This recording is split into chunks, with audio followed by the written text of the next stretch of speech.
Wherever you go, teach the world. Teach.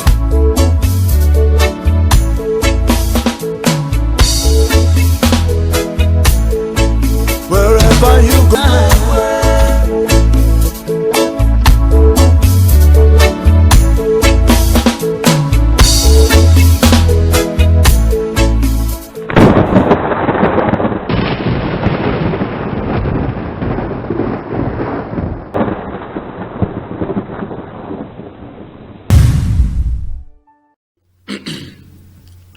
Tukwaniriza olunaku olwaleero okusobola okubanga otwegasseeko ku TV Africa mu program Perception ng'oli nange Grand Abbott the West Zulu nga tusinzidde mu kizungu wano mu kibuga Kampala eno Makindye okubanga tukutuusaako programu eno.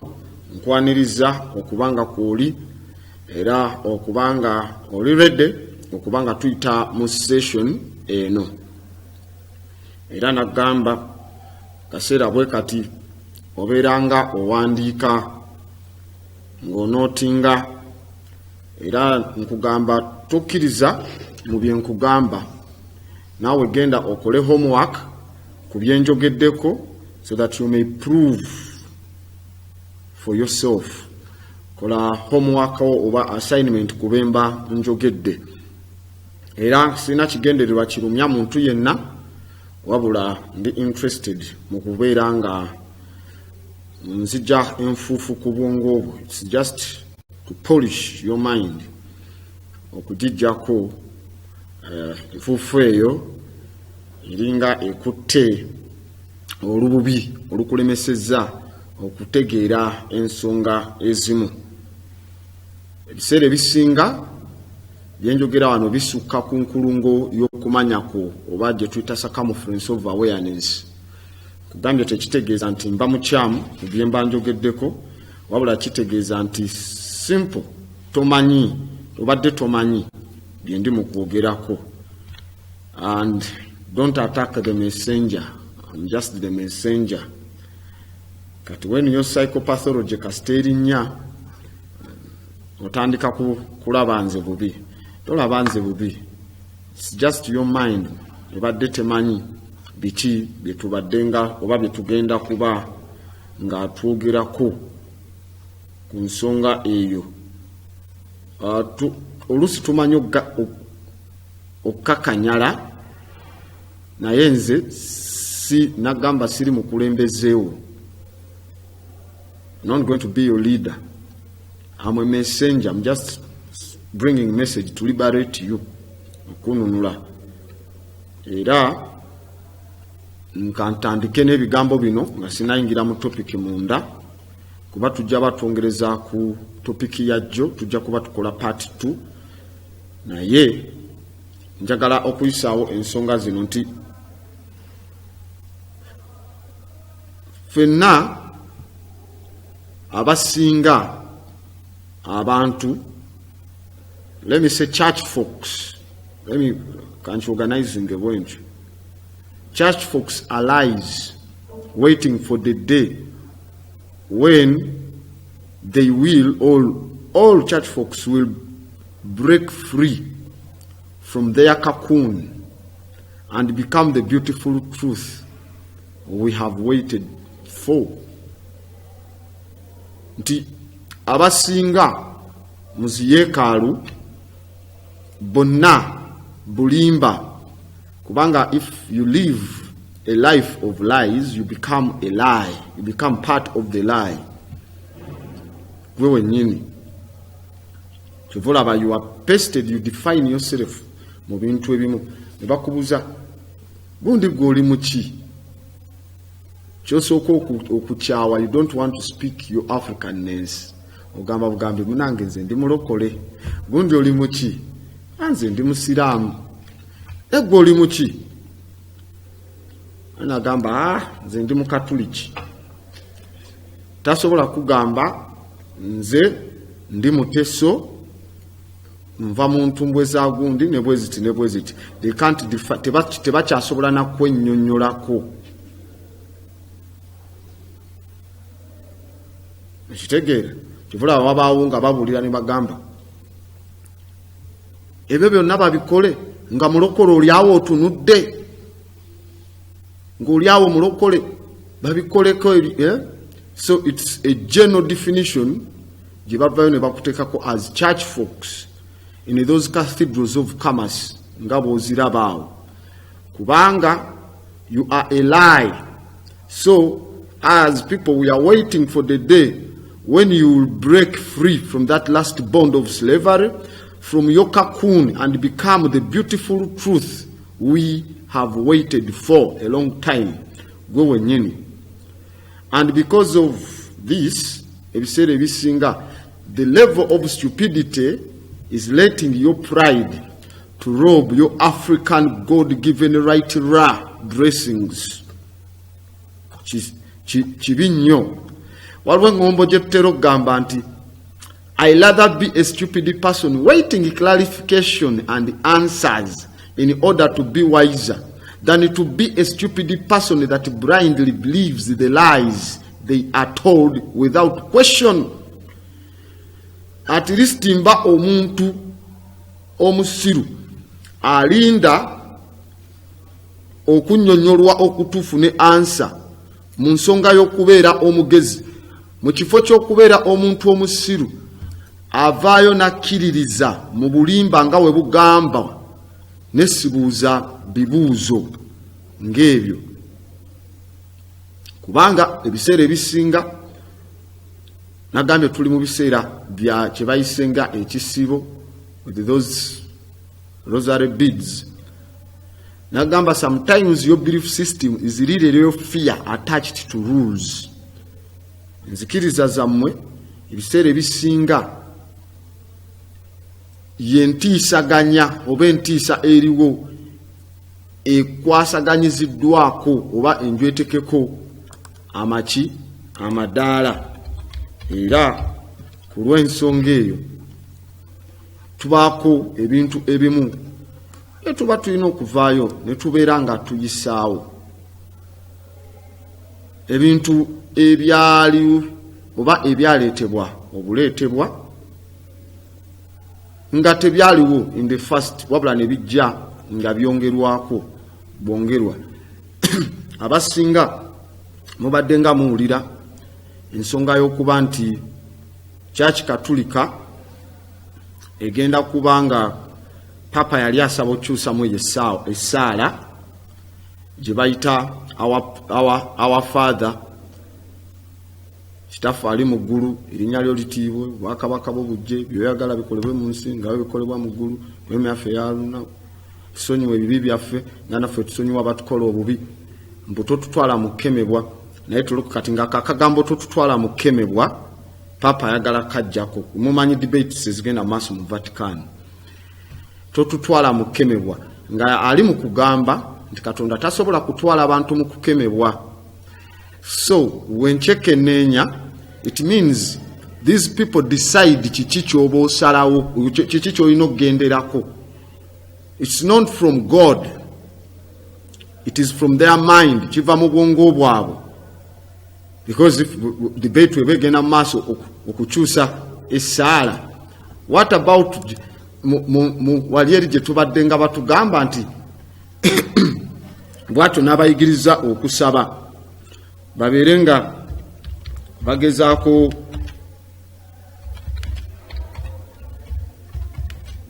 bagezaako okubanga basaba.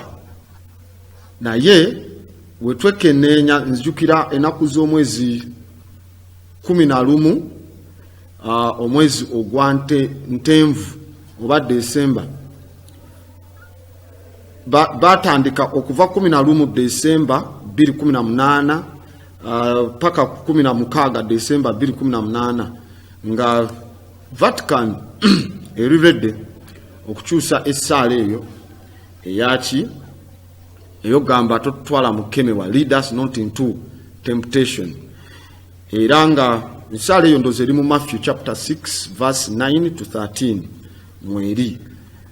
Bagezeeko okuba nga bagikyusa era nga the pontiff oba omutume eyo ayagala kubeera nga yeyo yennyini eya our father, lead us not into temptation, nga ayagala kajjawo akagambo ako. Era nga ensonga eyo tulaba yavadda. Waliwo omu mu theologists mu church katolika ayitibwa Charles Spurgeon. Charles Spurgeon ya complaininga mu sermon yaliwo mwaka gwa 1863 nti temptation teyetaaga kubanga weeri. N'agamba naye nti eholdinga ensonga bbiri, both kye bayita actual temptations towards sin ne kye bayita the facing of trials. Mu sermon y'olu1862 Charles Spurgeon byavaayo n'agamba nti God does not do whatsoever that does that. But now we are getting that prayer from versions ryenkadde from the manual. From the manual. If matter of the fact, wetutunula mu Matthew chapter 4 verse 1 nga it says the son of man, mtabani wa Katonda eyagenda n'akemebwa by the devil in there. Who caused the devil to come? Omukema. Because already if everything is under God's control, why would the devil do that? Then secondly, wetuddamu ne twekenneenya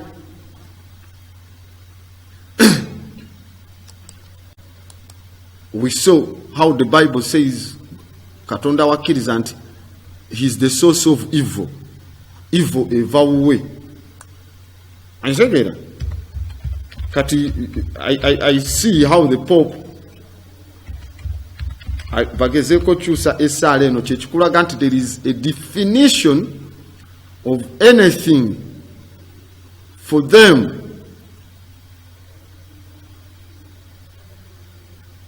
It is by their decision. Nsalawo yaabwe. Yes. So now you see that one, tempted by the devil. That is Matthew, where Jesus says, you know what? Stani amutwala nagezaako kubanga amukema. In Matthew 4:1. Mumbeera eyo bwetyo. But kyenkugamba nti all of these things, it is not God, or it's not the supreme being. Si mutonzi guru dene. Bali so dene nga mumanyi nti yasalawo bibeewo. Ebintu ebimu bivaayo ne bibeeranga. It is Vatican yesalawo. You tebakwebuzaako. You normally say enfuga y'obwa dictator tugikoye. Dictator teyebuza ku bantu. The first dictator would be the Pope. Vatican is seat of dictatorship. Tebakukiriza kubuza kibuuzo. Kitegeeza toyina right to speak, freedom of speech. You can't speak anything. The Pope says we change that. Eberenga ekyusibwa eveewo. What about in the original versions? Now let me tell you, black folks, ekitegeeza we bakyusa akagambo ako. Lead us not into temptation. Ziri zonna Bible enkadde zonna zijja kuba nfu. Nga kitegeeza bo abakuba Bible bagenda kuba empya ezirimu akagambo ako lead us not into temptation nga bakajjeemu. It means zino zonna ze muyina zijja bate zikyakola. Muyina kugula mpya, and then you spend your money, you give these evil people wakuba mugula akagambo akapya ke bakyusiza. For them they become fat. Bagejje kunsimbi zammwe. Kati ne twebuuza mu ababa basoma divinity, abakola div mumuyita div, abakola hedi HDG, abakola divinity, kitegeeza bye mwakola mu bigezo biri ebikadde byali bifu, because the Pope has decided to change all. So si kyekipya kye tulabiddeko ku nsonga ezo. Era tulaba ne bagezaako okuleeta eyitibwa de Dominican Rosary oba esapule eya Hail Mary nga bategeeza ku beads ezo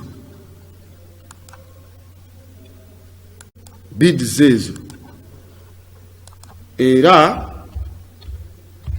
nkutegeeza nti nazo baleeta buleesi baleeta ndeesi bwe bazireeta nazo ne babeera nga bazibasuulako busuuzi. After a period of time tulaba nti mu omwaka gwali gwa zulogezaako okwerabira komawo mu kibiina we batandika ezo Dominican Rosary ozireeta tulaba mu mwaka ogwa 10 kubanga njukira feast eyo eya Pope Pius owokutaano ya associating Rosary ne gye bayita the General Roman Calendar ne bateekawo gye bayita Feast of Our Lady of Victory oluvannyuma n'ekyuka ne bagiyita Our Lady of the Rosary gye baselebratinga nga 7 October. Asajja baleeta ze bayita the 12 encyclicals ne baluwa 5 apostolic letters 5 ezikwasaganya ku sapule ne bajongera ku kye tuyita the invocation Queen of the Most Holy Rosary ne bagiteekamu eyitibwa the Litany of Loretta oba bagita Litany of Loreto. Pope Pius ow'ekumi n'ababiri na promotinga okuveneratinga the Virgin ayitibwa the Virgin ayitibwa into the Rhodes and the Fatima nekireetawo okutandikawo okupya okwa sapule munda mu church katolika kye bayita the resurgence of the Rosary. Era nagambako Pope John Paul owokubiri yata ebbaluwa gye bayita Rosarium Virginis Mary emphasizing kye tuyita the Christocentric nature eya Rosary nga bagitwala as a meditation of life of Christ, but it wasn't there. It was just formulated. Bintu baleeta bireete naye nga bwe twekenneenya the Rosary bagijjawa originatinga mu India gye bagikopa then they incorporated it mu church yaabwe nga bagijja mu gye bayita the worship of Vishnu ne Shiva. Vishnu is VISHNU ne Shiva SHIVA mwe bagijja from Hinduism. Era mutulaba bayinanga the noted prayer oba izandibadde nga juzu bano bebayita ba desert fathers. In fact osoma ekitabo ekiyitibwa the Diamond Situra ekyasangibwa mu the Gobi Desert in the 600s BC kikulaga how these people bakozesanga ensonga zino wabula okusinziira ku nzikiriza eya Rome mu biseera byabwe Saint Dominic n'abeera nga aleeta kye bayita apparition ey'okugatta the Virgin Mary mu nkola zaabwe mu mwaka ogwa 1214 ne batandika I said as 1214 1214 mu church eyitibwa Church of Poliari PROUILLE yatandika okuformulatinga engeri gye bayingiza sapule eno mu church katolika era nebeera promoted n'omukulu ayitibwa Aranas de Rup. Aranas de Rup is ARANUS de Rup. He was a Roman Catholic theologian era nga bebamu kuba formulatinga nga esaala etambule bweti egire bweti naye nga native ye yali mu Germany abala bagamba mu Berigi era naddala ku basajja nga bali bamugoberera omusajja ayitibwa Cornelius Snick bebamu ku basajja So tulaba Hail Mary full of grace the Lord. Now that is yandibadde the Holy Mary God of God pray for our sinners. That is essala ya Maria omutuukirivu linnya lya Kristo sabire ffe aboonoonyi kaakano mu kaseera k'okufa kwaffe. Amina. Naye ate nga otutunula mu Bible yennyini mu kitabo ekya Matthew chapter 6 verse 7 we banaatuwa verse eyo Matthew chapter 6 verse 7 etugamba temusaba. According to you Bible folks, I'ma help you to break down this thing. Egamba temusaba, we muba musaba temuddingana mu bigambo nga abo ba heathens oba ba pagans. Mu Matthew chapter 6 verse 7 wagamba, but when you pray, go into your inner room, shut your door and pray to your Father who is in heaven. Allow be. Wagamba, don't pray temupapanga muddanganamu. Yes, when you pray, don't babble. That is what the Bible says in there. Ngabo jiraba. Awo, that scripture. Wakuba bigambo bifeintingamu bulungi abamu bayinza oba nti babiraba bulungi. Okay? Yes. Awo kati birabika bulungi. When you pray, don't babble on and on as the Gentiles do. They think their prayers are answered merely by repeating their words again and again. So, now that is the 17th verse in that Matthew chapter 6. We musaba temuddanganamu bigambo. Okuva ku Matthew chapter 6 okuva ku verse y'omusanvu paka ku y'ekumi n'omusanvu wevayo negamba we musaba temuddingananga mu bigambo nga kubiddamu nga bali aba Gentile we basaba. Agamba Gentiles are Europeans according to the Bible. Remember, they think their prayer are answered merely by repeating their words again and again. Balooza essaala zaabwe ziddibwamu mu kuddamu ebigambo byabwe. Erinnya lya sabire ffe aboonoonyi kaakano mu kaseera k'okufa kwaffe. Amina. Limbe Maria jjudde neema Mukama ali naawe, oli mukisa amakazi bonna ne Yesu omwana w'endaayo naye wa mukisa. Maria omutuukirivu mu linnya Katonda otusabire ffe aboonoonyi kaakano mu kaseera k'okufa kwaffe. Amina. Erinnya Maria jjudde neema Mukama ali naawe, oli mukisa amakazi bonna ne Yesu omwana w'endaayo. They repeat over and over okwo kwe bayita okuddiŋŋanamu. That is the prayer of the heathens. But guess what? We were introducing the Rosarium mu biseera bya 1214 from the Shiva system mu church ya Pororius Anarius de Rupe n'atandika babita Blessed Alan of the Rock. That is Latin.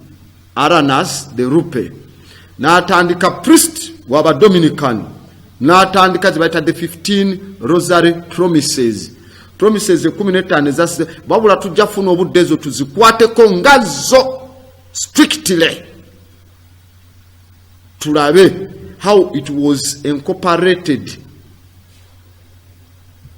mu nsonga eyo n'engeri gye kyajja okubanga kiyingira ne tuwunzika nga tulaba bannaffe nga bambala eziyitibwa emidaali. Tujja funa time yakyo tubeere nga twogera. So kyembadde ngezako kulaga nti establishment zino zetuyise spiritual establishment. Nvuddeyo ne nkugamba nti sometimes your belief system is really your fears attached to rules. Byotya babiteekako amateeka bagamba ojja ttambulira kuno kati they establish a belief system kwe controllingira. Banagamba religion is the opium of the poor, enjaga y'abaavu.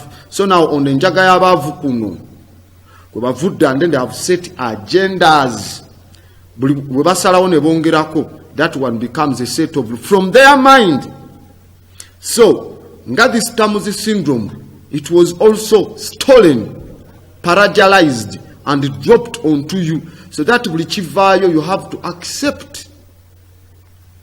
We have to accept. Tujja kubanga tuyitako mu scriptures ezimu n'ekitabo nga bwe tukyekenneenya So katukitandike nakyo nagambye okusinziira ku bakatoliki the Roman Catholics mbubo okusiiba kuva mu nnaku 4 eza Yeshua ziyavaayo n'abeera ng'ali mu kusiiba mu ddungu, but kikirizibwa nti observance ya Lent yali temanyikiddwa ku badisciple tebaasiiba era tekyafuna lugendo lwakyo kuyingira mu yeekaalu paka we wayitawo emyaka ebyeya n'ebyeya mu biseera by'okutondawo ensonga ya Messiah oba Yeshua, then ne balyoka bakincorporatinga mu church. Naye kugamba nti era ekisiibo ekyo kigambibwa okuba nti kyali kikujjuko ekijjukira okufa okwa Tammuz n'okuzuukira kwe nga bwe twalabye, era nga kucelebratingibwa mu bantu nga bakaaba ewamu n'okusanyuka, era kyobolaba bamanyi nga okutambuza ekkubo ly'omusaalaba ku Lwokutaano abalala nga bekuba kibooko emabega eyo. Tujja kutuukayo mu maaso temufaayo. N'olwekyo ennaku 4 zino ez'ekisiibo zivaayo ne zeeyunga nagambye ku nzikiriza ey'omu Babylon eya goddess ayitibwa Ashtoreth oba Asteti oba ayitibwa Ishtar. Gwe nagambye Ishtar mumuva ekigambo Easter nga basinza Tammuz. Njukira jjo nakuwaddeko brief history ku nsonga eyo, ne nkugamba Tammuz yali god ow'omu ancient Mesopotamia era nga bamuyita the shepherd, era nga yawasa omukyala ayitibwa Inanna oluvannyuma n'ayitibwa Ishtar, Ishtar omuva ekigambo Easter, era eyayina mwannyinaze oba omuwala wa Tammuz ayitibwa Geshti Inanna atwalibwa nga goddess owa vegetation. Kyova tebalya nnyama mu biseera ebyo. Era nenkugamba ku list y'abakingi ba Suma Tammuz alimu atwaliddwa awandiikibwa nga bayita ba anti-Jurevian kings. Nchekenenya ku mbeera eyo. Now that is eyandibadde Geshti Inanna eyandibadde akwasaganya wewamu ne Easter. Era nenkugamba mu Epic of Gilgamesh ensonga ezo zivayo ne zoogerwa. So ennaku 4 ezo zibazijjukira oyo goddess, era ne tuwunzika nga twekenneenya ayitibwa Ishtar omuva ekigambo Easter n'okusinza Tammuz. Naye nkugamba obonoonya scriptures bulungi okuva mu ndagaano enkadde tojja kusangayo kigambo kikwaswa ku bajju oba abakristu mu ndagaano enkadde ey'okuobservinga ekikujjuko eky'ennaku 4 ez'okusiiba n'oku-abstaininga ku bintu byonna mu kaseera we baba basembedde ekikujjuko ekyogerwako ekya Passover. Kyokka tudde abakristu b'observinga ennaku 4 ez'ekisiibo nga bagenda kusemberera Easter Sunday. Ebikujjukedde ekyakolebwanga kyayitibwanga Passover, era ekiyitibwa mu Buhibru ekiyitibwa Pesha oba ekiyitibwa Peshaka, gye twandiise nga Pasika. It's a Jewish holiday we celebratinga okununulwa kwa Katonda nti okuva mu buddu mu Misiri n'eddembe lyabwe. Nagamba there was no any slavery of the Israelites in Egypt. Kasitogera n'osoma on all scriptures, they were not there. Bagala nnyo okwesiba ku bitaaliyo ebyabwe. So ekikujjuko kyabwe that story eya Exodus gye bavaayo ne boogerako, era bwe bava mu buddu okusinziira ku what we call the biblical chronology incident gye bagamba yaliwo mu mwaka ogwa 1300 BCE, of which by that time there was no any slave in Egypt tekiriyo. So bo bavaayo ne babeera nga bakujjuka n'ekikujjuko kyabwe ekyo ekyandibadde ekya Passover. Balina ebikujjuko bingi, balina kye bayita Purim. In fact mu Gregorian calendar Passover eyo gye boogerako mu Gregorian calendar ebaayo mu bitundu masekati ga March ne April mu mwezi oguyitibwa ogwa Nisan, the month of Nisan on the Jewish calendar. Era nga luba the 15th day ya Nisan etandika ekironga omwezi gujjude ebintu byonna bitambulira ku mwezi, the full moon oluvanyuma lwa northern vernal equinox ngemaze okubaawo. They have to observe the moon, the stars, nebirala emunyenye, omwezi, nebirala ne season. Lwali okababeera nga babala. So kati jeje emyezi gyolaba Nisan gwe twanditutenga balina Adar, Nisan, Lia, Shivan, Tammuz gwe twogerako mu Greek, that is calendar yabwe yaba Jew. Then balina Av, balina Elul, Tishiru, Sheshivan, Keshlav, Tevet ne Shevat ne Adomu mubakolera ebikujjuko byabwe nga Purim nga ki bintu webityo. So mu mwezi gwabwe gwa Nishan bwe baba balindira eyandibadde Passover, bye bikujjuko ebyabwe bibakkirizibwa, temuliyo kibagamba nti musiibe mukole ki. Bwe tuddayo nkugambye leero abantu kati abakristu batwala ennaku 40 era bwogenda mu Isirayiri sofa tebasiibye naye mmwe abeita abaana ba Isirayiri ate musiibye ate abaliyo eri tebasiibye. Maybe message ekulaga nti abaliyo they are not even Israelites, those are Ashkenazi, the small hearts. Period y'ennaku ana wabula eri common mu scriptures nga bwe tugenda ogenda nga tuzirabe. Lwaki 40 days? Why do they bring these 40 days? Ne tugenda mu Genesis chapter 7 verse 4 paka 12. It rained 40 days and 40 nights. Yes, Genesis 7. 7 days from now I will make the rain pour down on the earth, and it will rain for 40 days and 40 nights until I have wiped from earth all living things I have created. Aunga Katonda gamba nti Noah amataba yamugamba gajja kutonya ennaku 4 n'ebiro 4 paka wanajjawo buli kintu kyonna ekiramu ku nsi kyeyali creating. I can imagine how the sharks are going to survive mu kyombo ekitaliimu mazzi ng'ate amazzi agalese kujjawo living things. Very stupid story. Verse 12, the rain continued to fall for 40 days and 40 nights. That is now Genesis eraga 40. Netulaba mu Genesis chapter 8 verse 6 to 7 egamba. Genesis chapter 8 verse 6 to 7 egamba, 40 days after sighting the tops of the mountains, Noah set forth a raven and a dove.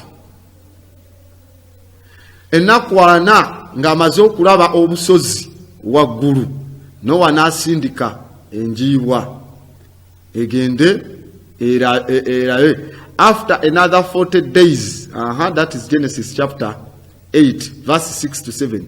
Oluvannyuma lw'ennaku endala 4 Noah n'aggulawo eddirisa lyali akoze ku lyato.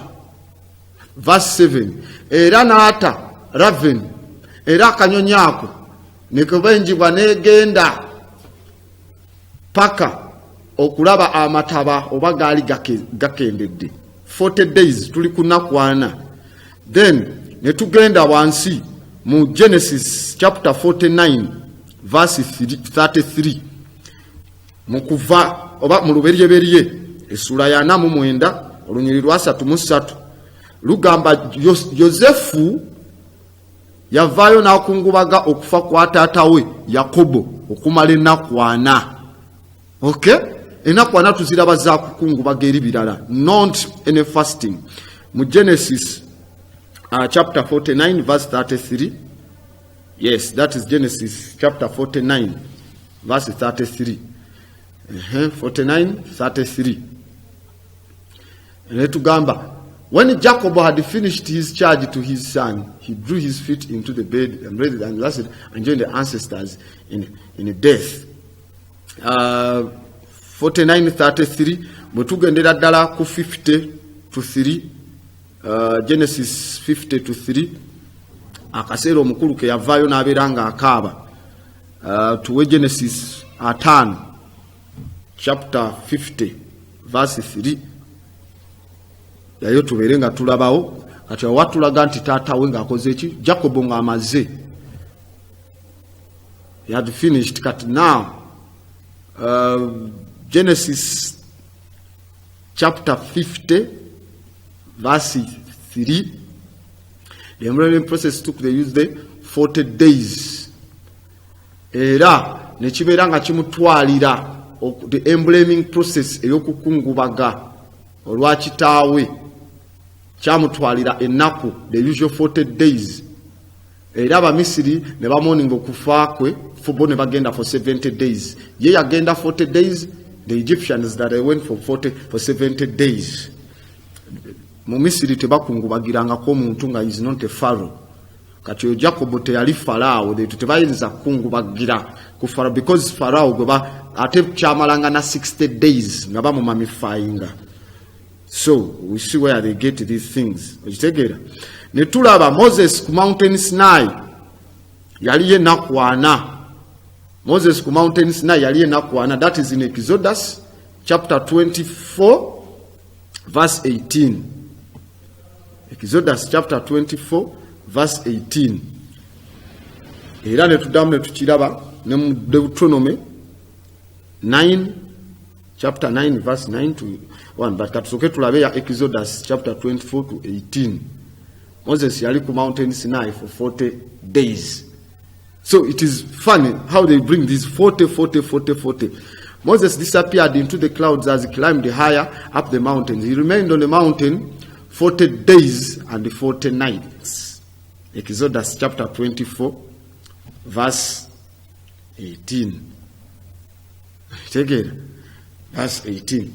Era Moses disappeared mukire ng'alinya olusozi waggulu n'asigalayo ku lusozi okumala ennaku 4 ez'ekitangaala 4 n'endala 4 ez'ekiro 40 days. Ojjukira waliwo twakola program ya no excuse ne nkugamba olunaku luba lunaku kati wali Bible wegamba nti olunaku lumu mu maaso ga Katonda giba myaka 1000 oba ennaku 1000. Kitegeeza Moses awo yamalayo emyaka emeka emitwalo 4. So anyway, Bible folks, you have to learn. So wetuddayo eri mu kitabo kyaffe wetuddayo mu kitabo kyaffe scripture nyingi ezitulaga Moses yakabirako Israeli okumala ennaku 4 ku mountain Sinai. Kiri mu Deuteronomy chapter 9 verse 18 to 25. Naye avaayo n'akungubaga ne tulaba Canaan. Okay. Moses remained down the mountain with the okay. And the Lord wrote the terms of the covenant, the 10 commandments on the tablet. So Moses remained there on the mountain with the Lord 40 days and 40 nights. That is Exodus 34:28. Scriptures zonna ngabo joziraba.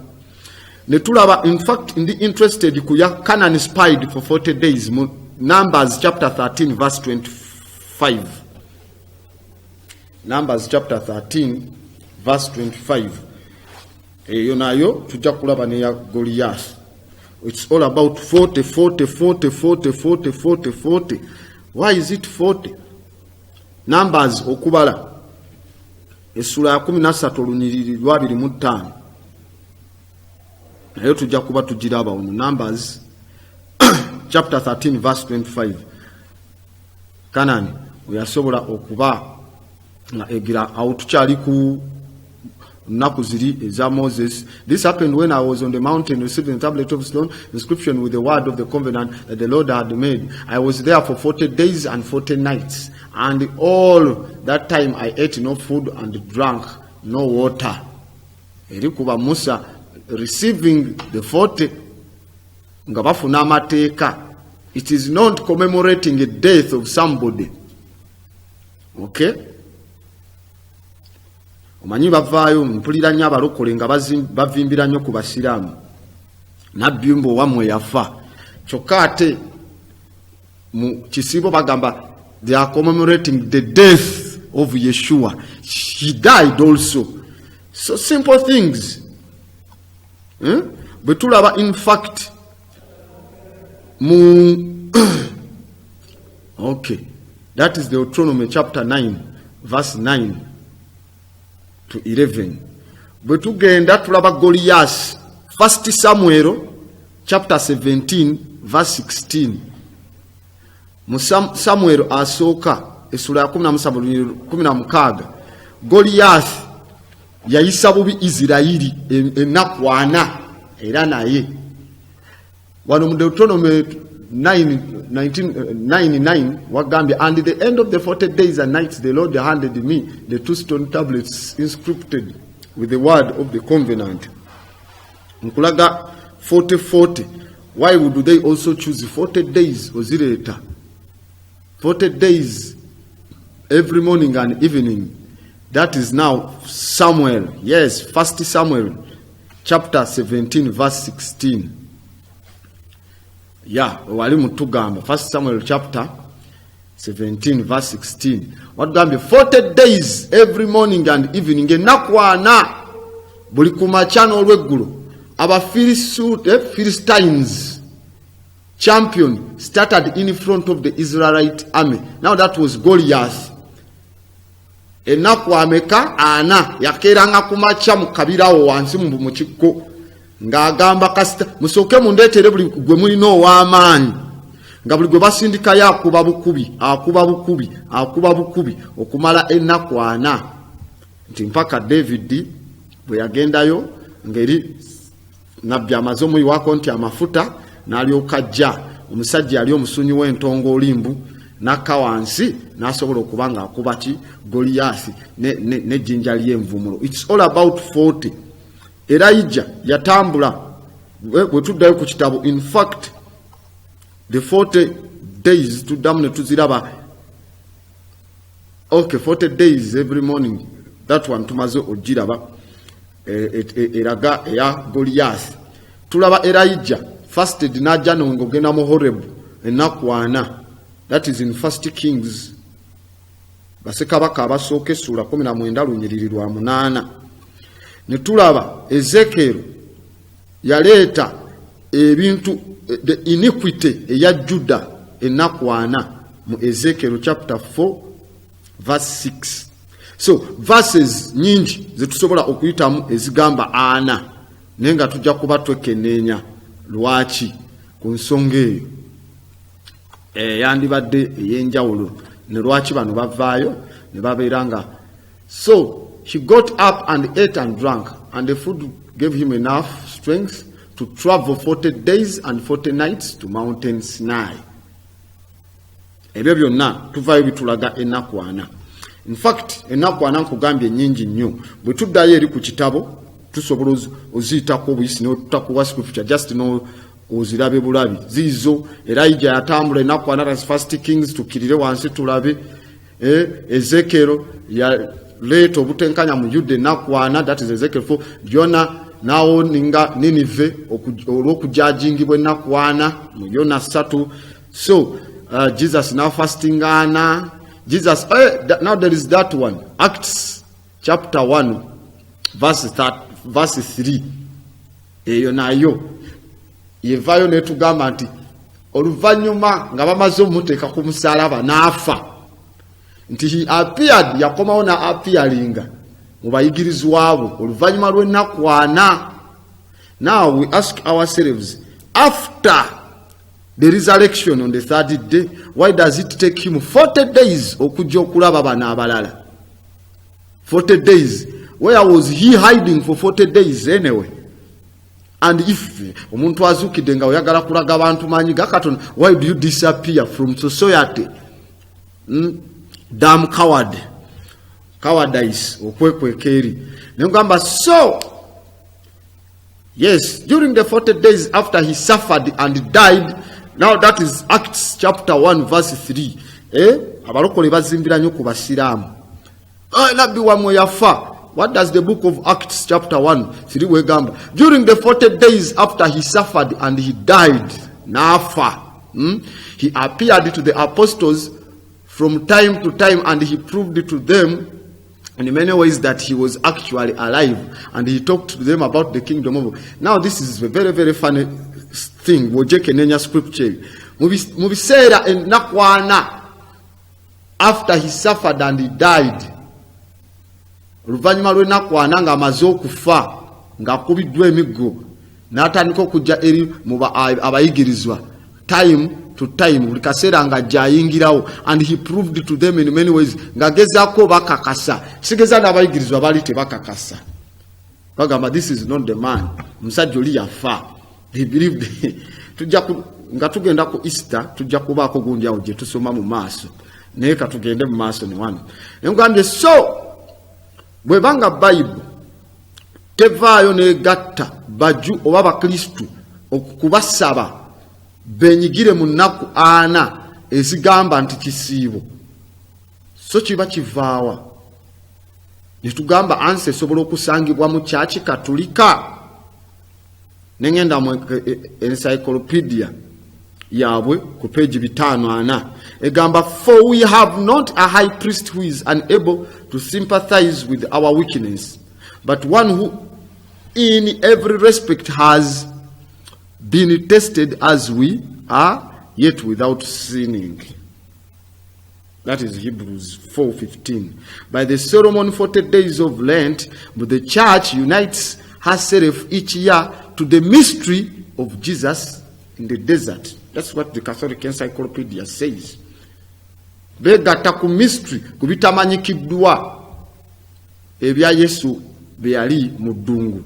Now if what he was doing was a mystery kitegeeza ekitamanyikiddwa. Now why do you practice something that wasn't there if it is a mystery? Kubanga mystery kugambye it is mysterious, it is something that is difficult or impossible to understand or to explain nga temukimanyi. Kati why do you waki mukiteekamu kutambuza ekkubo ly'omusalaba ye yatambuza ekkubo ly'omusalaba wali yatambuza why do okwekuba kibooko okuwipinga all of that it doesn't. So buli kitabo kyenkoonako nkuwa source that one tuzze mu kyetuyitibwa the catechism source yekyo ku page 5 source eri the catechism of the Catholic Church. Now copyright bagidamu mu 1994 by United States Catholic Conference Incorporation ya publishing bwani Liquoli publication. Now Liquoli publication, those are official publishers of a Roman Catholic Church. The Catechism of the Catholic Church. Now that is one of the books. Tukewa ansimu bulala. Wetugenda Lent is the 40-day period. Ngabagambye Sunday excluded. Tugenda mukataba kalala katu. Tuberenga tulaba wa mwekava. Wetu scrollinga ne tudda wansi. Bagambye nti nnaku ziryana ngolwa nga Sunday baz excluding nze prior to Easter.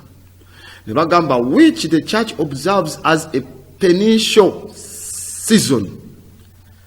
The Catechism of the Catholic Church. That is the book. Good, thank you for bringing that book. Which fanana. Simanyi oba bakadino ba wano mwali mu kisomyemu oba bafather ba wano. I know you don't know any better. Anyway. Namwe mulinga abalala abagoberezi bammwe. You don't know anything.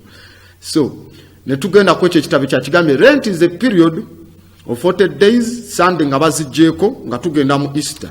Era nga churches observinga nga kaseera mukokwenenya. Kitandika ne Ash Wednesday ne bagamba which can occur any time between Ash Wednesday ebaawo mu kaseera konna bo basalawo masekati ga February nga 4 ne masekati ga March nga 11 tosobola kusuka March 10 na meka 11 awo tekisuka naye kuva mu February nga 4 basobola oteka jukira leero tuli mu March 7 batandise jjo March 6 kati tekisobola kusuka March 11 kubanga depending upon the date of Easter okusinza ku lunaku lw'abasazewo Easter lw'ino baako ne bagamba era kiwunzika ne kyetwandise Passion Tide ze bayita week ebbiri mu biseera abantu b'omu church ne ensoma zaabwe the liturgy following the Christ's activity closely through the final stages ez'obulamu bwe obw'oku nsi. Bagenda babuulira enjiri babeera batambula we batyo n'ebintu we bityo. Ne bagamba nti wiiki zino ebbiri baziyita Passion Week. Simanyi oba mubadde muzimanyi abasinga. Nkugambye abasinga mu mmwe, you just follow things, you don't know the historicity. Ezo wiiki ezisembyeyo ebbiri nga basiiba, nkugambye baziyise Passion Week. Lwaki bavaayo ne baziyita Passion Week? Era wano zijja kubaayo, zijja tandika nga April 14 zikome nga 2, oluusi eyinza okukoma oba nga 2, eyinza oba Holy Week edda zaabanga 2 oluusi ne bagifuula emu. And the Holy Week, Passion Week 2 and the Holy Week. Holy Week etandika nga 14 April ku Sunday eggweyo nga 2 April ku Saturday gye bayita Passion Week. Era nga ebeeyo masekati ga matabi kye tuyita Palm Sunday ne Easter ge muyita Resurrection Sunday. Era ku nsonga eyo webavaayo ne babeera nga bagireeta oba okubanga bajoogerako. Kati awo okuva ku Sunday baba ne Holy Monday. Holy Monday gye bagamba nti okutwambuza ekigero genda kuki webityo ne webityo ebirala. So it was ebiseera ebisinga bajja zonna ennaku zino balina engeri gye baziteekako. Holy Tuesday etegeeza y'Abafariisi who opposed Rome ne institution eza Jewish law of style ne bajja ne gye bayita Maundy Thursday. Yo tebagiyita Holy Thursday, bagiyita Maundy, Maundy Thursday. Awo ba believers gye bagamba nti bajjukira last meal eya Kristo ne ba disciples be nga tannasibibwa nakubibwa ku musalaba. So they don't call it Holy Thursday, bagiyita Maundy Thursday. Webatyo, those are the concepts that have been falsified by that time. Kubanga by that time, as we speak, the calendar wasn't perfect. The Gregorian calendar yali fixed in the 1500s. Trouble. Okay, wetuddayo ku kitabo kigambye the Catholics beetagisibwa okubanga basiiba ba adopting. Now that is some of the paintings of the allegorical Catholic paintings ezandibadde eza Last Supper. Wetuddayo ebyo byonna biva mu kyandibadde mu kitabo ekitibwa The Catholic Fact Book. Catholic Fact Book. Copyright, yeah, that is the book wekito ekifaanana. Eyo waggulu gy'olaba eyo ddumu eri mu Vatican. Wali eri mu Basilica. It's the Dome of Basilica. So, copyright ya 1986 nawandikibwa John Didi nekibeera published n'abayitibwa Somath Moore Press. Awo tubadde ku page ya 306, The Catholic Fact Book. Byonna. Why do you emphasize the Catholic? Because they are the number one paragalizers, the counterfeiters, abaleta all of these doctrines, so that all the Christians abakutuseko bajja bakoberera. Now Rent is the period of 6.5 weeks from Ash Wednesday to Easter Sunday. Zino zonna bitabo byabwe by'eddiini byebavayo ne bawandika. During the 40 days excluding Sunday, fasting is recommended for Catholic okusinzira ku mateeka g'okusiba. Ne bagamba bajjukira ennaku 1, all of that ne tukka wansi. We can scroll down and tulaba source. It is the Catholic Encyclopedia now, that one. Catholic Encyclopedia, revised and updated.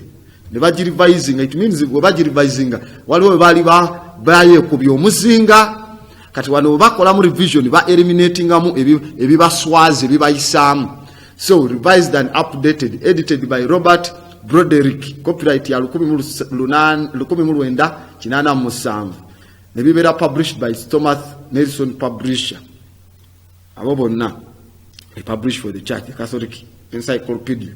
Zina volume 1, volume 2, volume 3, volume 4, volume 5. Nyingi ezo. So, waliwo source omulala era naye avaayo n'ategeeza reason lwaki bali celebrating a feast bakikola mu nsonga endala we tuscrollinga wansi bajja kuba bakuwa ekitabo ekyo ojja kuba obiraba nga bwe bifaanana ne bagamba in general it is true that many of them have at least an indirect, that is the Catholic Encyclopedia, revised and updated. Kagambo kalyo kalaba wali wagulu ku nsonde wali kigambo perception. Revised and updated. Baji revising and baji updating. Era owomukulu Robert Broderick mu 1987 awo. Asoso mulala wansi naye navayo n'atugamba the reason for celebrating our major feasts, now this is a Catholic speaking, when we do are many and varied. Diwe tubikola bingi era bina emitendera gwe bitambulira nagamba mu byonna in general.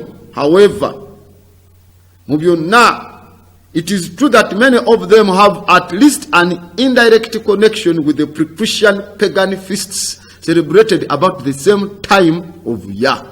Nagamba naye mu byonna kituufu nti ebisinga ku byo bivaayo ne bibeera nga birina enkwasaganya etali direct wabula emabbalibbali eyo enkusufu n'ebikujjuko ebyaliwo nga n'obukristu tebunatandika pre-Christian feasts nga bicelebrating mu kaseera akamu ne bagamba feasts centering around the harvest. As we scroll down,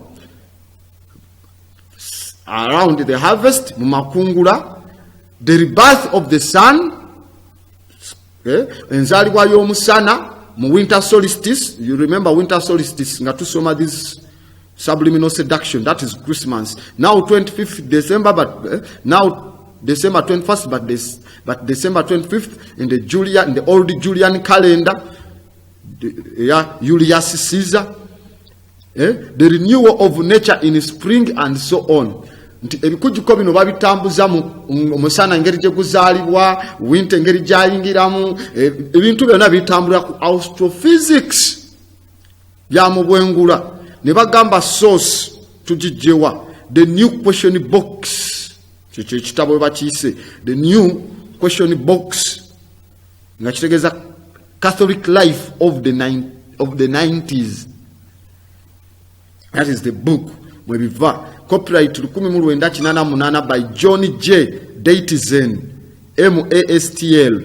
Ne bakuwa n'eryo enamba eyo ekwasaganya oba yandibadde publication number.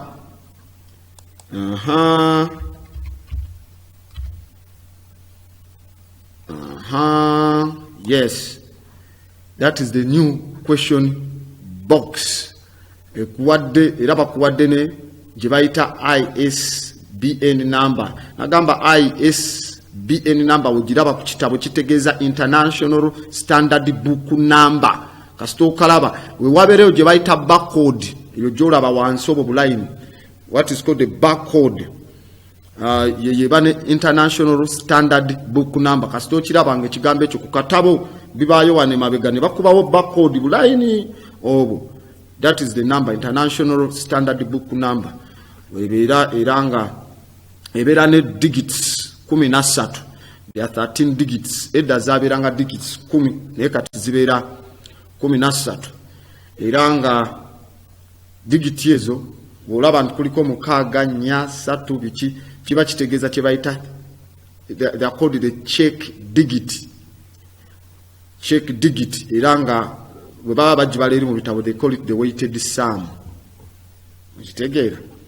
So we tuddayo eri mu kitabo kyaffe we tulabye source yoyo International Standard Book Number tugirabye ne mu Illinois. Bagambye observance of red dates back to apostles. Dala okujjukira ekisibo kiddayo eri mu apostles wansi ne nkugamba myth kya bulimba. Kubanga mu myaka gyo ebina 50th century tuba twogera mu myaka gya 400s. mbuba father wowulira 17th century tuba twogera mu 1600 16th century jiba 1500 ekitegeera so kati bagambye mbuba father bavangayo ne bagamba myaka gy'ebitaano oba ebina nti rent yali it is apostolic institution but the claim is doubtful si kituufu kubanga okuva mu biseera by'edda eby'obukristu buli omu yakkirizanga nti penitential season erina okuprecedinga kye tuyita the Solomonites ezandibadde eza Easter yandibadde nga yeringanga e precedinga oba eyandibadde nga ejja before nga kijja mangu before nga Easter tennabaawo but ne bagamba emyaka emirala bisatu but for at least 3 centuries emyaka bisatu tewaliwo agreement Easter egenda kuba emala bbanga ki era egenda kuba yeetaaga ki okubanga kigenda mu maaso ne bagamba Saint Arrhenius ojja tuwa onaba ofunye ekifaananyi kya saint oyo Mr. Producer ajja kuba akeberamu akayivuzi zaffe Saint Arrhenius oyo tujja kuba tulaba kiki oba kiki ku nsonga ezo ezeetaaga okubanga akwasaganyisibwa Saint Arrhenius ne bamu ku basajja betujja nagambye jjo tujja kubanga tumwogerako na biki ebimukwatako ebimu mu maaso awo Arrhenius yali bishop yaliwo ndowooza yazaalibwa mwaka gwa 13 Anno Domino mu bitundu ebiyitibwa ebya Smayama mu Minor Asia ennaku zino gye bayita Izimu mu Turkey eyafa mu mwaka gwa 22 mu bitundu ebya Gaul that is the saint gwe twogerako yafiira mu bitundu ebya Gaul ebiyitibwa Longidam oba mu bitundu ebya France era nga ali venerated mu Roman Catholic Church ne East Catholicism ne yeyitibwa the Assyrian Church of East Orthodox Church mu Russia ba Lutheran Church waliwo gye bayita Oriental Orthodox Church ne Anglican Church bamu veneratinga era nga feast ye ebaayo nga 28 omwezi ogwa June oba ogwa Sebo Aseka mu Bakatoliki then mu Eastern Catholic Orthodox ne Oriental Church abaayo ekikujjuko kye bakiteeka ennaku z'omwezi 23 omwezi ogwa Mutunda no guba gwa Muwakanya mwezi ogwa Muwakanya ogw'omunaana so oyo kati be bamu ku basajja abo abasobola okuba nga babeera recognized bamurecognizinga ne bamuwa ennaku 28 June mu Bakatoliki East Orthodox nga 23 era amanyikiddwa nga as a preacher preaching nga kyebayita Polycarp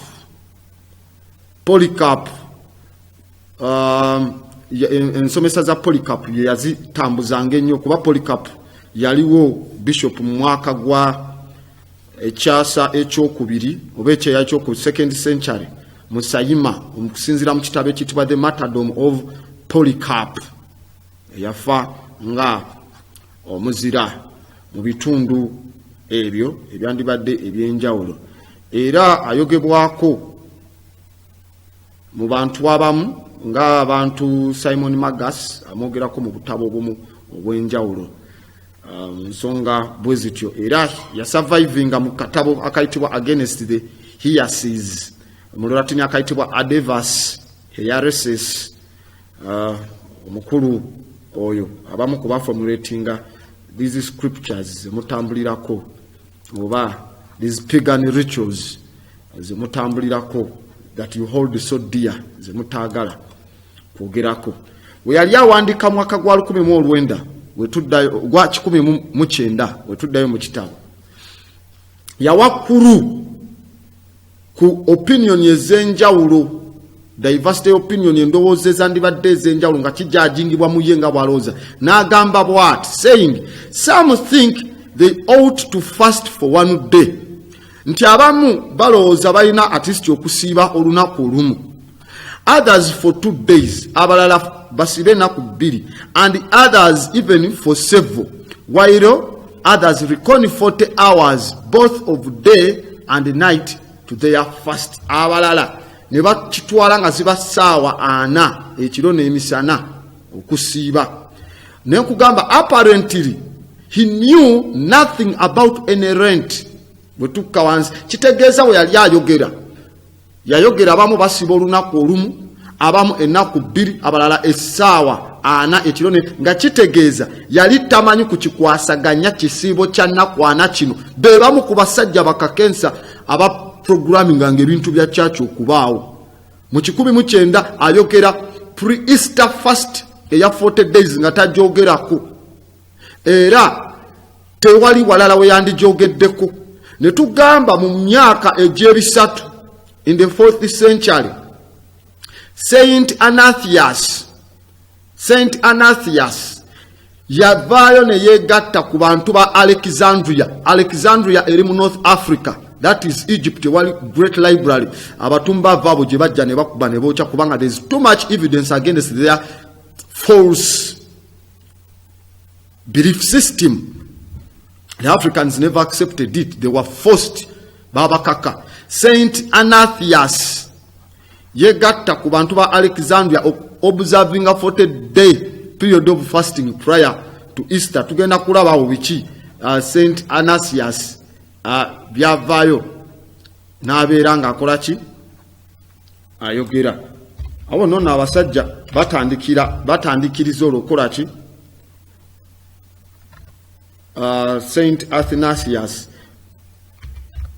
batandikiriza okutandika okuleeta system ogi incorporatinga yali wa mu Alexandria oyo era nga yazalibwa mwaka gwa 296 AD mu Egypt era naafa ndoza tuyinza okufunayo ekifaananyi kya Saint Anathias bwe tunaaba tumufunye naafa mu mwaka ogwa 373 nga 2 May yalina emyaka 75 awo by then nga Egypt bagitwalanga province ya Rome nga bagiyita Africa Proporia era abeera venerated ekijjuko kye oba ekikujjuko kye abacoptic mu Egypt balina papa waabwe ekikujjuko kye kibaayo mu mwezi ogwa Passionon nga 7 mu Western Christianity n'abaayo nga 2 May oba muzigo mu Byzantine Christianity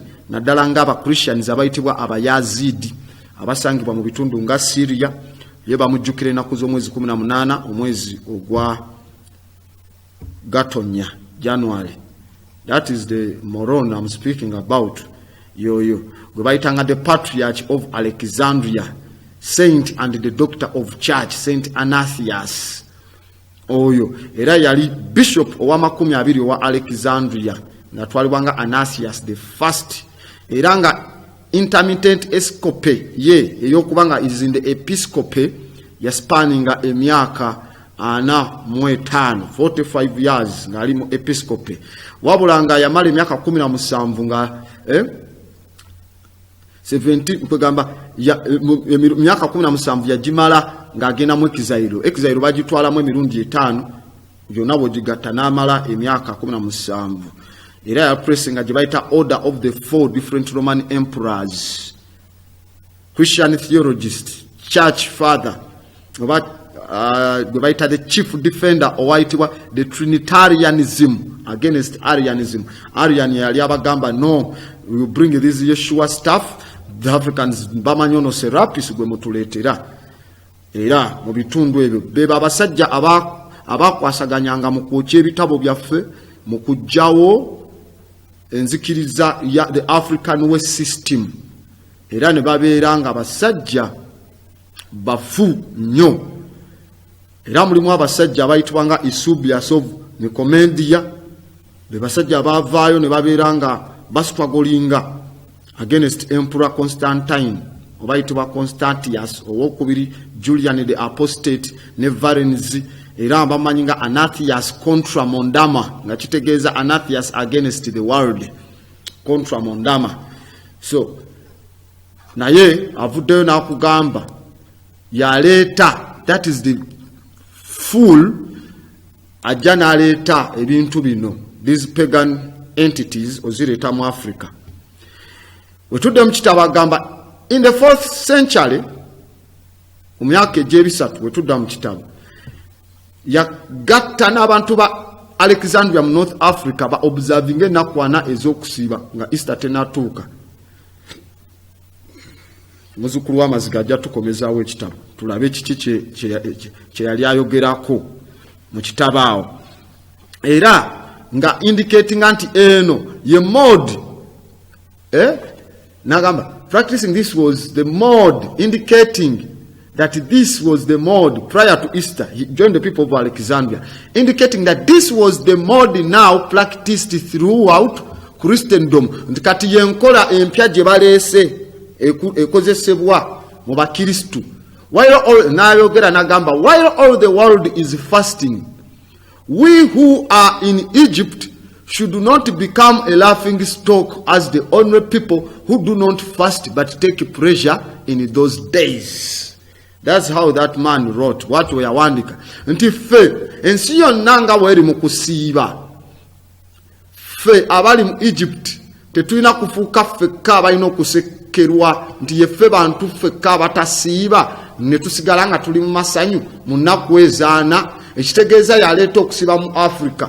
Anathias on, he brings the rent system eyokulwaza abantu ulcers, covertire mu North Africa, then spreading it everywhere. Bawambanga nnyo Egypt kubanga there is too much evidence eraga nti all their scriptures were stolen, plagiarized from the book of Coming Forth by night and day. Ne bewandika, then they came to fool these people. There was too much evidence. Chovola abanagamba Ethiopia olutalo lwe yayina ne Italy, olutalo lwali lwa ddiini, kubanga Ethiopia ine ddiini yayo esinga obukristu buno da kuva dda inilalibela ng'ensonga zaaliwo dda.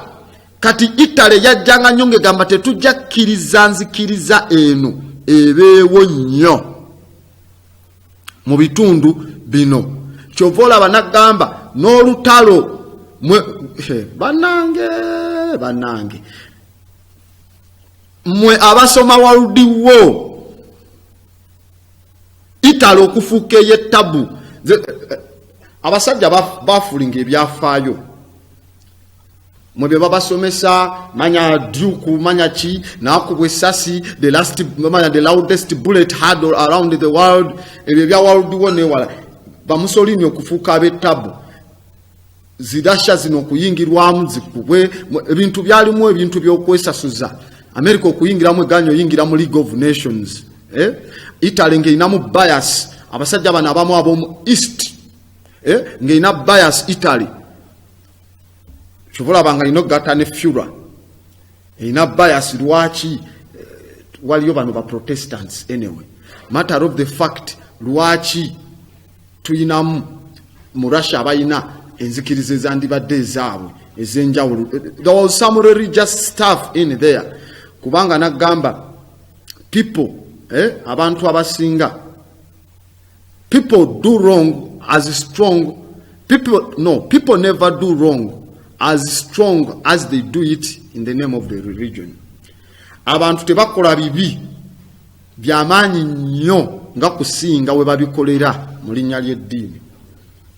Abagezi bonna bayochwa, abalala ne battibwa, abalala ne bagira because of that system. Ekitegeera. So we tutunuulidde tulabye Anathias ng'avuddeyo n'aleeta this system mu North Africa. It wasn't a holy decree. It was from a man's mind, a decree from the synod. Or from the synod. Bagamba akati naffe tutandika okukola bwe tuti.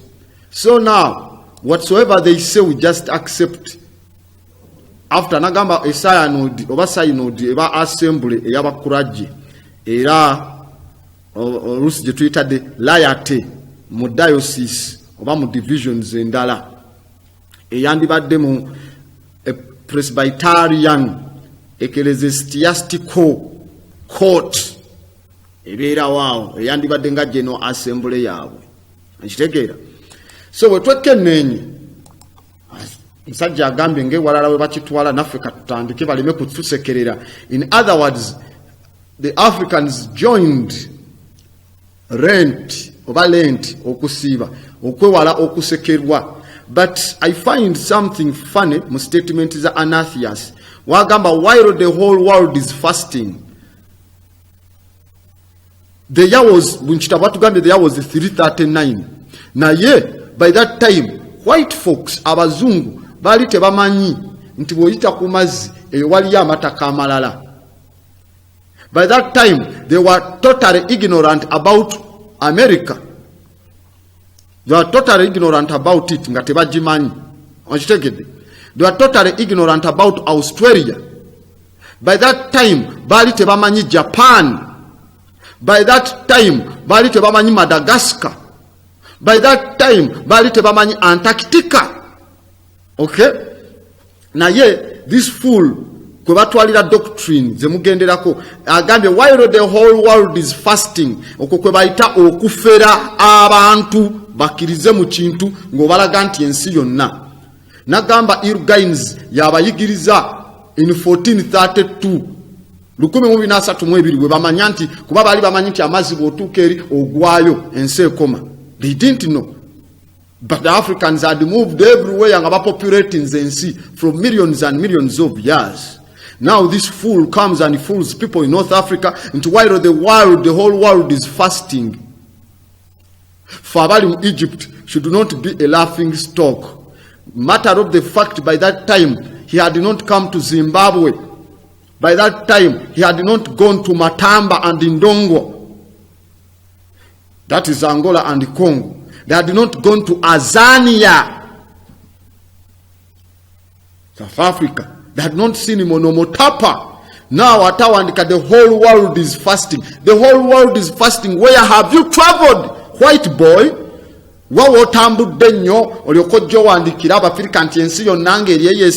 The Japanese were not fasting. The Indians were not doing anything about that. The Koreans were not doing whatsoever. But the script says, while the whole world, a saint who lies in Zenganinoba, I have no time for that program of foolishness anyway. So, Nagamba, to say Nagamba, in the year was 339. Anasias Yaliabamu trip, Okuvamu Europe, Ngaiti Deko Nemu Roma. Now, Andika, Anathias was recently back from a trip, lower third year to Sikiri Zatulenged, from a trip to Europe, from a trip to Europe, including Rome. Yalita koze trip Antarctica, takoze trip mu America, because the journey that sets them agenda mu America is in 1492 on January the 7th. Cristobal Coronas called Christopher Columbus. So they didn't know. So he can't say the whole world. Atene mumuita saint, a liar. Some sources allege that 40 days rent was not known in the West until the time of Saint Ambrose.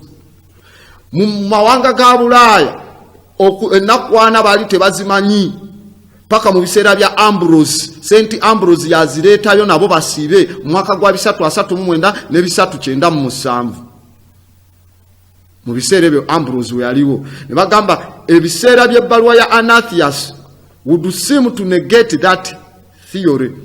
Ebbaluwa ya Anathias evaayo n'etulaga nti biri byayogera nti ensi yonna eri mu kusiiba ng'ava mu Europe ne Rome mu mwaka gwa 339 nti fe aba Egypt fe tunaasekererwa kyokka ng'ate batulaga nti St. Ambrose atugamba okusiba kwate kumanyikiddwa paka olaba kagambo si mu maaso kitegeeza sika, kitegeeza approximately sika, approximately ukasanga si mu maaso ge namba y'emyaka 339 ne 97 ebiseera bye mwazaalibwa kati kiraga wabagamba paka mu kaseera ka St. Ambrose we bamanya nti waliyo okusiiba kitegeeza ebya Anasius byawandiika theory ye banfu ogamba nti ensi yonna mu Europe yali esiiba so ne tugamba tutya so no Lent does not date from the times of apostle, but apparently it was observed before 339. That's early enough. Kasita Anasius yakuleeta 339. There was no goddamn apostle, because none even existed historically. Ne tugenda mu kitabo source wajje tujja kitabo bye tuli mu kusoma bakita facts, myth and maybes. Everything you think you know about Catholicism but perhaps don't. The subtitle y'ekitabo ne bakita facts, myth and maybes.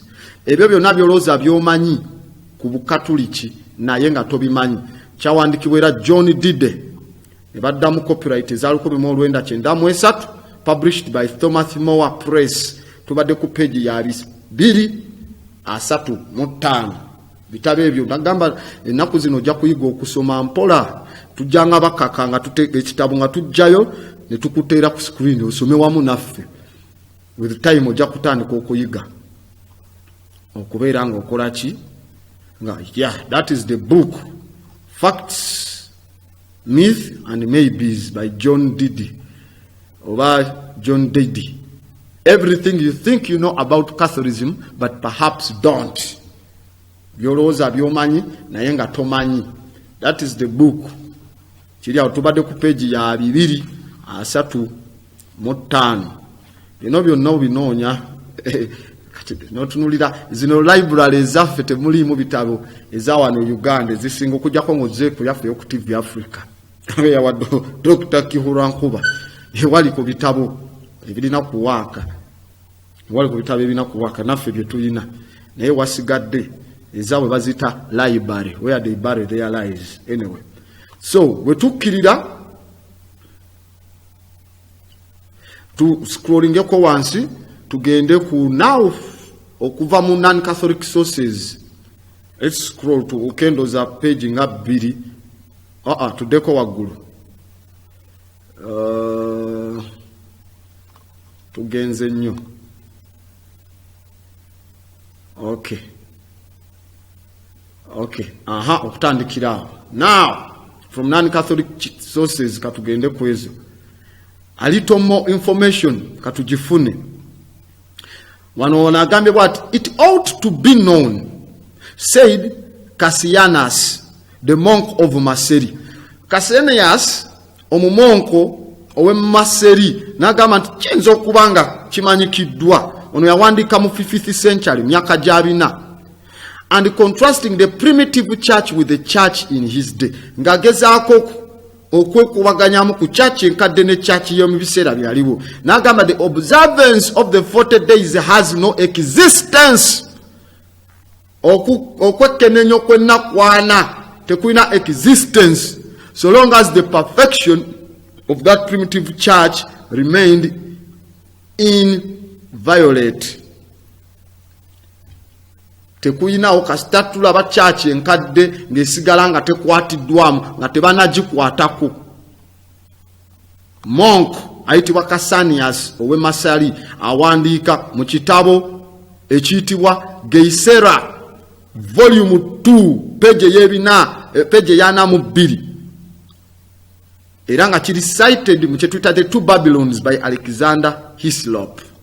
Okay, eyo source y'ekitabo page 14 mu the two Babylons ekya Alexander Hislop, the two Babylons.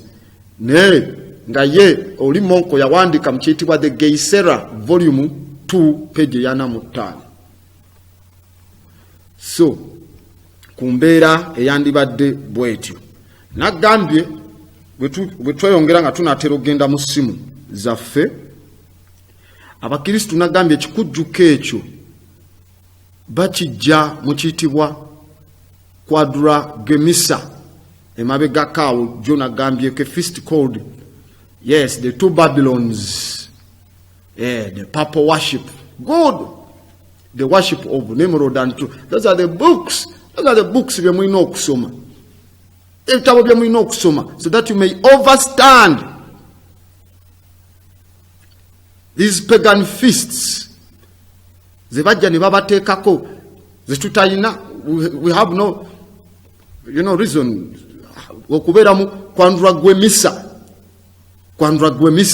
We shouldn't be in that one. Langantini, already what they call the Langatini. Some of those feasts is Zedda. Nema bega ingeringa jezale sewa. Mchitabe chimwe chitiwa the sacred origin of profound things. It's another book.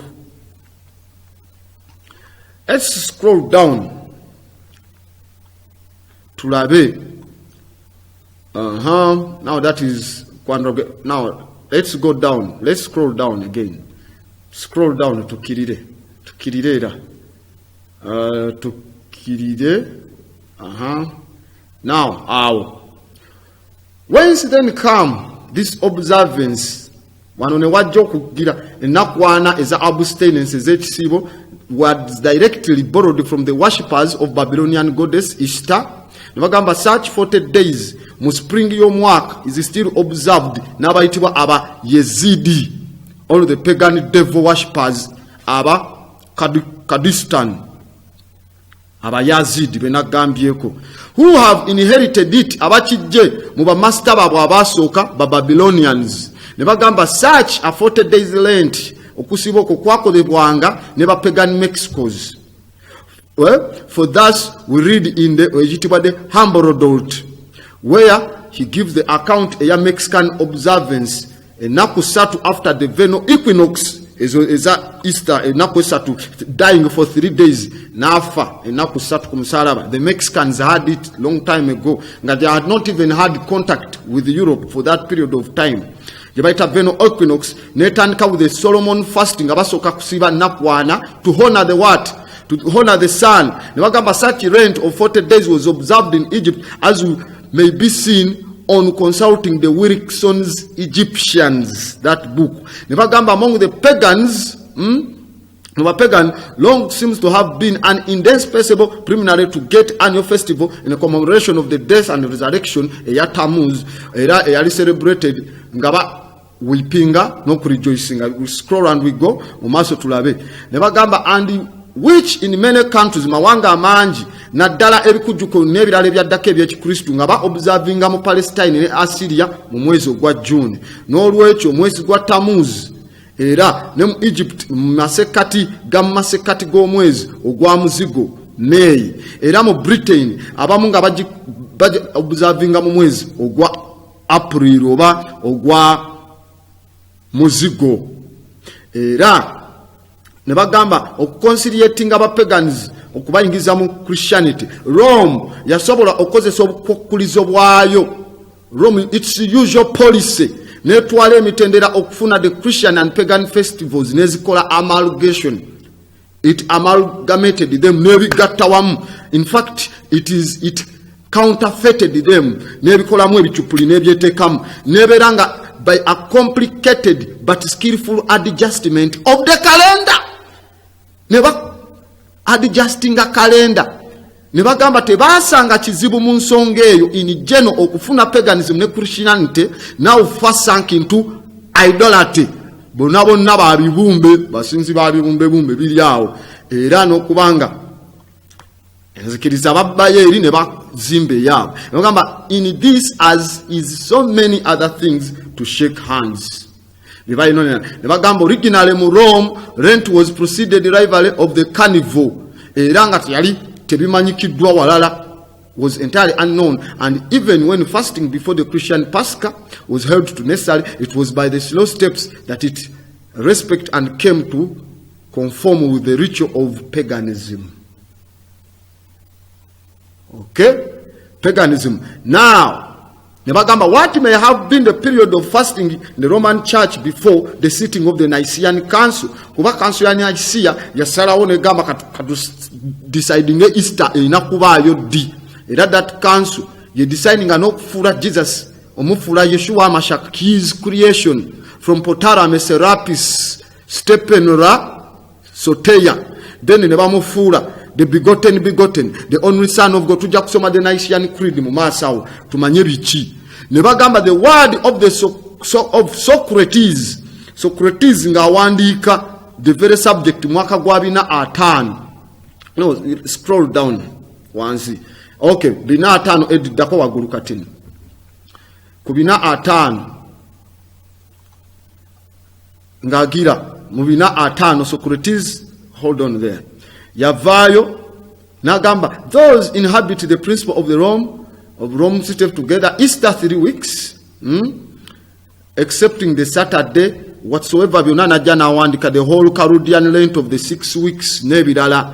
Era nagamba the way was prepared for this by a council eyatuuzibwa neteekebwa mu eyitibwa Areria mu biseera ebya Hamisdas, Bishop of Rome, mwaka gwa 514 about 519, a decreeing a Lent should be solemnly kept before Easter.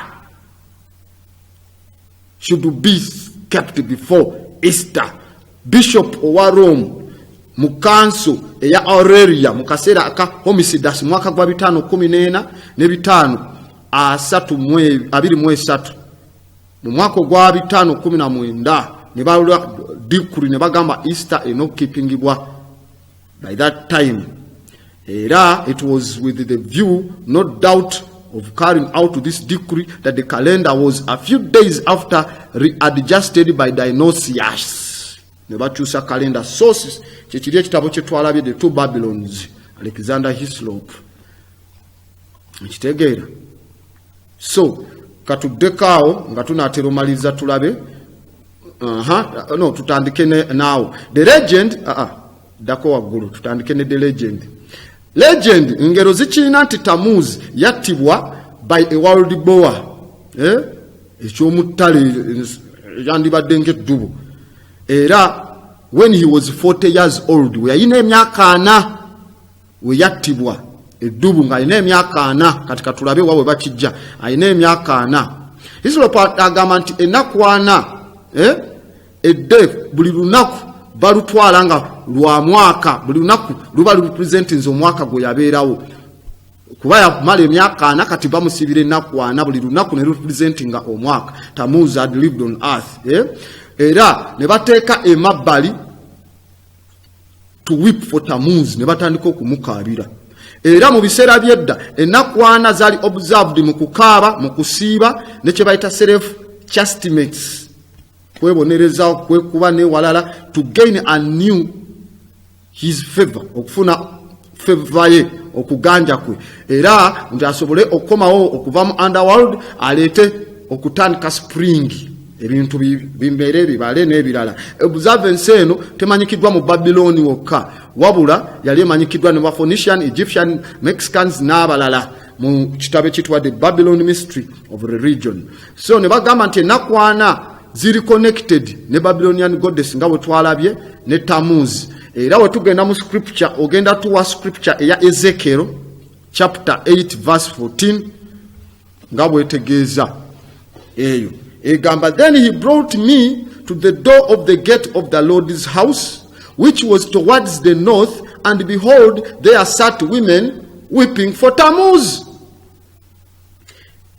Bw'atyo n'andeeta ku luggi olw'ewankaaki ez'enju ya Mukama Katonda, era yali etunudde mu mambuka. Era we mabbali waliwo abakyala abatudde nga bakaaba nga bakunga bagirani Tammuz.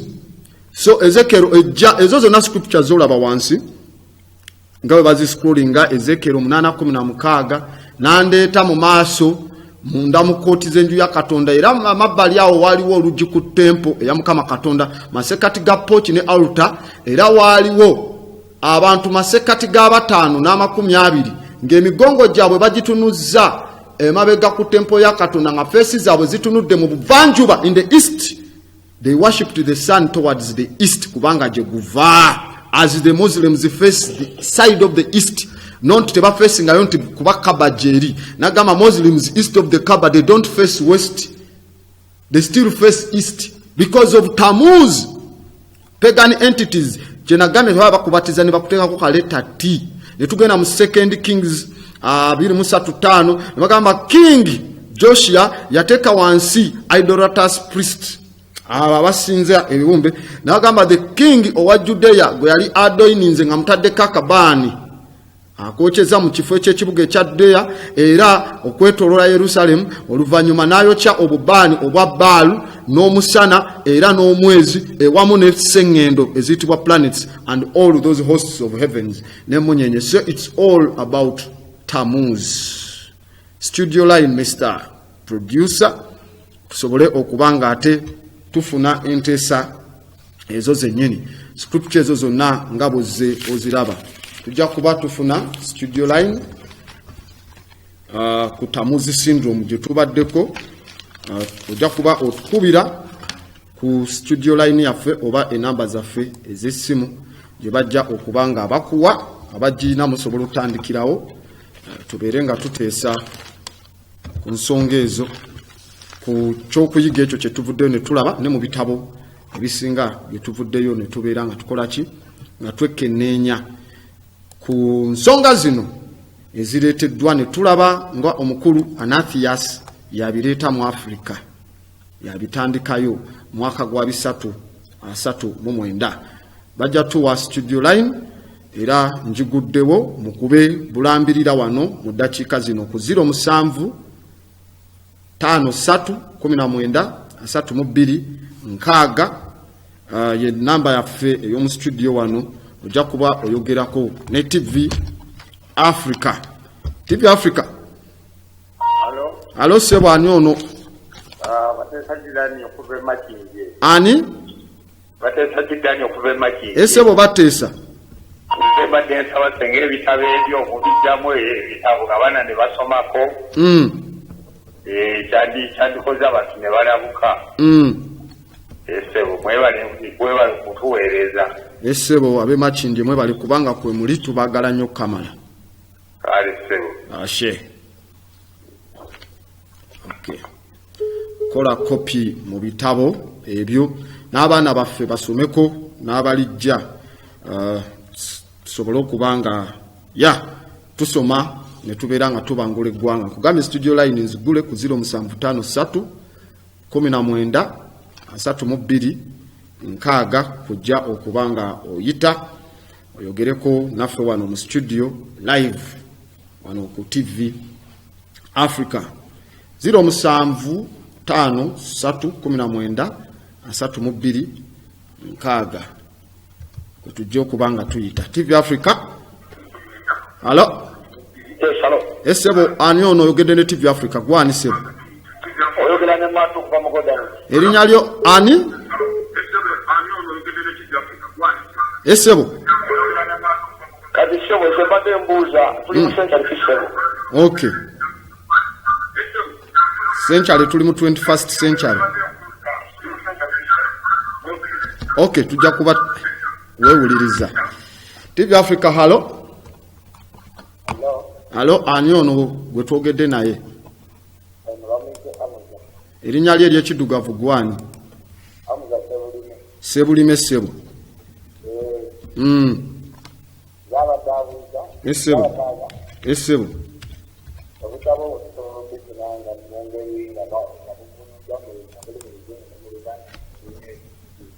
Okay.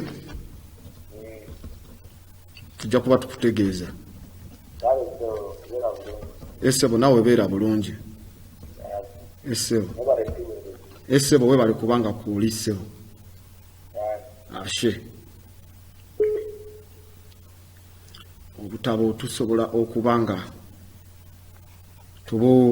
tubufuna. Okay, TV Africa. Hello? Hello. Hello, ani ono? Rwanda Jebali. Esebo Jebali ko ani ono gwe twogedde naye? Ya munyima. Esebo mukulu muyima. Ogambo kyaje ntombiraba. Esebo mukulu muyima oyiga. Njiga. Osomesa n'abalala. sebo. Osinzidde bitundu ki wennyini? Wano gangu sebo. Kati oyinza osanga pasita n'omubuuza tamungi kitegeeza ati nga naye takimanyi. Munnange ate tebaagala kusoma. Nga n'omugamba atiwomba tigeteeta ku tiiya kiringa kamaaso. Nga kanula bukanuzi maaso. Eba ebintu bino si byamu naye mbadde njagala kubinyonnyolamu. Lwaki eno Ethiopia eno yo tebaagifuga yakola etya yo. Okay. Yawakuba. Nono empula waabwe oyo ajjako okukwatagana n'Abajamaika. Emperor Haile Selassie. Haile Selassie. His Majesty. N'abawa n'ettaka mu Ethiopia gye bawummulira biki. Esebo. Okay. Esebo tujja kuba tukutegeeza ku TV Africa. Tovaako.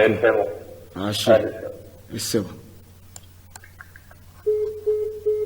Webali kubanga gy'oli mukulu muyima era nga naye tusiima okubanga n'abeeyo nabo basobola okubanga basoma. Tujja kufunayo essimu endala tubeere nga tumaliriza then ntandike mu kunnyonnyola wano olunaku luno ku TV Africa nga tumaliriza programu yaffe ey'olwaleero nga wetulinda ku nsonga ezimu. Abadde atubuziza nagambye century gye tulimu eri 21st century gye tulimu kubanga yatandika nga January olunaku olusooka 2021. 2022 tebagibala totandika 2021 onutandika 21st century era ejja koma January ajja koma nga December 31 2010 awo tujja kubanga tukunzise eyitibwa 21st century gye tulimu. Obutabo buno Sebulime agamba okubukyusa ne tubeera nga tubuteeka mu lulimi Oluganda. Kyetaaga abamanyi abakugu abamanyi olulimi Oluganda ffe kubawa kopi ne basobola ne bagenda ne bakyusa. Waliwo omukulu juzi gwe nali njogera naye nangamba lwaki olukozesa Oluzungu ewamu? Ne mugamba ennimi zonna alphabet ffe twagikola naye ne mugamba kati njagala ombuulire potassium mu Luganda yaani, zinc mu Luganda yaani. Kati nga mulimu ebigambo ebimu nga tubadde nga Luganda lwatutabukako oba olulimi lwatusaabulukukako nga mulimu naye abakyamanyi abasobola okubanga batafuta oba ne boogera ku nsonga ez'olulimi olwo ne bakyusa. So nsonga eyo weri naye nga busobola okyusibwa abali dedicated abasobola okubanga batereeza olulimi luno Oluganda oluwomesa obulungi.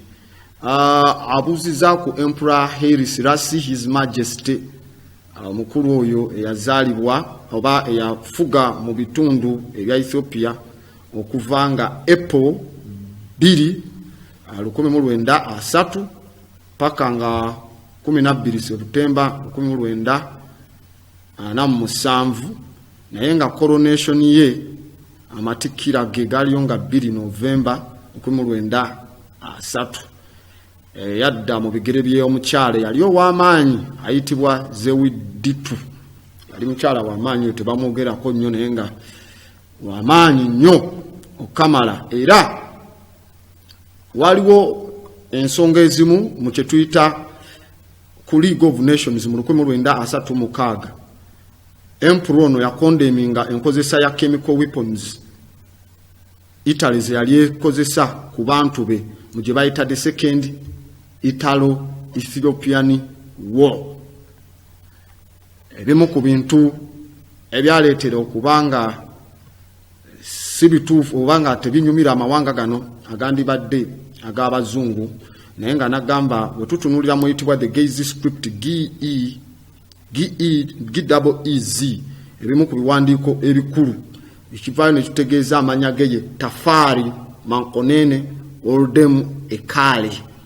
eyandibadde mu lulimi oluyitibwa Amharic Selassie nagamba naye nga yazaalibwa mu mwaka gwa 1892 nga 23 July n'asobola okubanga descendinga nga 27 August 1975 era nga defining figure mu kye tuyita Rastafari movement kuba atwalibwa His Majesty.